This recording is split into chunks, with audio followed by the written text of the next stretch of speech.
देशर अणसंगठित क्षेत्र में कार्यरत श्रमिकों सामाजिक सुरक्षा जोगाइबा लक्ष्य नहीं आज आरंभ होइछि प्रधानमंत्री श्रमयोगी मानधन योजना। गुजरात अहमदाबाद यह योजनार शुभारंभ करिसेंति प्रधानमंत्री नरेंद्र मोदी। आप सभी के लिए ऐसी पुख्ता योजना लेकर के ये आपका मजदूर नंबर 1, मैंने लाल किले से कहा था, मैं देश का मजदूर नंबर 1 हूं।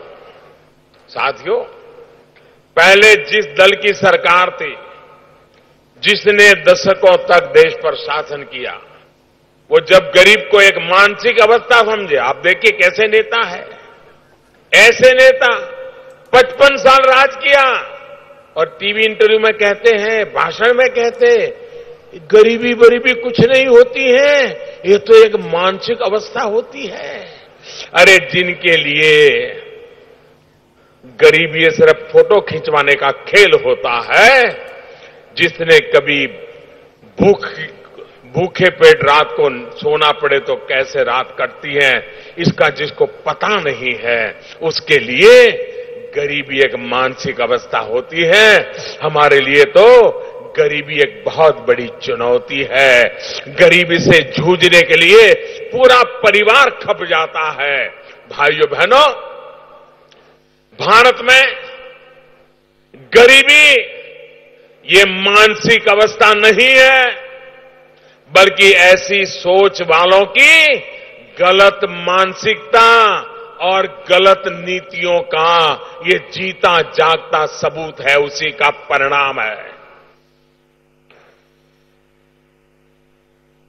साथियों, हम जो योजना लेकर आए उससे जुड़ना बहुत आसान है। कोई भी गरीब, अनपढ़ भी हो, घर काम करने वाली मां हो, वो भी आसानी से जुड़ सकती है। यहां इस मंच पर आपको पहले भी जानकारी दी गई है, लेकिन मैं देश के करोड़ लोग इसको सुन रहे हैं, इसलिए जरा विस्तार से बताना चाहता हूं, ताकि आपको और देश में मेरे किसी श्रमिक भाई बहन को कोई भ्रम न हो और वो इस योजना की अहमियत और बारीकियों को समझ सके। साथियों, ऐसे श्रमिक जिनकी उम्र 18 साल से 40 वर्ष तक है और जिनकी कमाई, मासिक कमाई 15,000 रुपये या इससे कम है, तो वे इस योजना में जुड़ सकते हैं। योजना का हिस्सा बनने के लिए आपसे हर महीने 55 रुपये से लेकर के 200 रुपये तक का मामूली अंशदान लिया जाएगा। कोई किसी का 55 होगा, किसी का 80 होगा, किसी का 90 होगा, किसी का 100 होगा।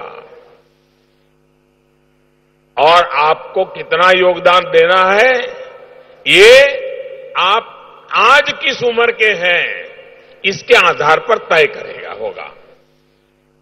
जितना आप अंशदान देंगे, आज आप जो कुछ भी कमाते हैं आपकी मेहनत की कमाई करते हैं, सरकार उसमें कुछ डालती नहीं है, लेकिन ये योजना ऐसी है कि आप इसमें जितना अंशदान देंगे उतने ही पैसे मोदी सरकार भी जमा करवाएगी।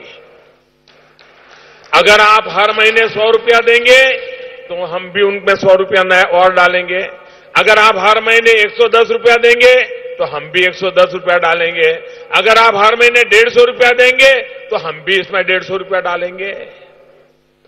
और साथियों, हमने ध्यान रखा है कि आपको ये सुविधा लेने के लिए कोई ज्यादा कागज वागज के चक्कर में न पड़ना पड़े, क्योंकि ये योजना पढ़ा लिखा हो, अनपढ़ हो, गांव का हो, शहर का हो, पुरुष हो, स्त्री हो, घर में काम करता हो, मजदूरी करता हो, खेत में काम करता हो, कारखाने में काम करता हो, सबके लिए है।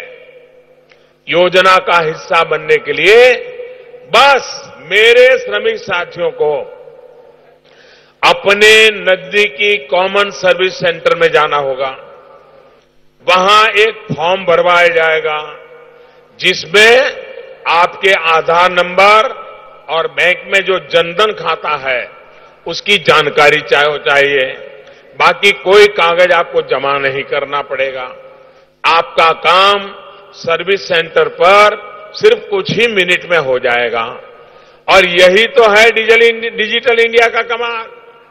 डिजिटल इंडिया का मजाक उड़ाने वाले उसे गंभीरता से न लेने वाले कॉमन सर्विस सेंटर की अहमियत कभी समझ ही नहीं पाए। साथियों, 2014 से पहले देश में जहां लगभग 80,000 कॉमन सर्विस सेंटर थे, वहीं अब हमारी सरकार में इनकी संख्या बढ़कर के 3 लाख से ज्यादा हो गई है।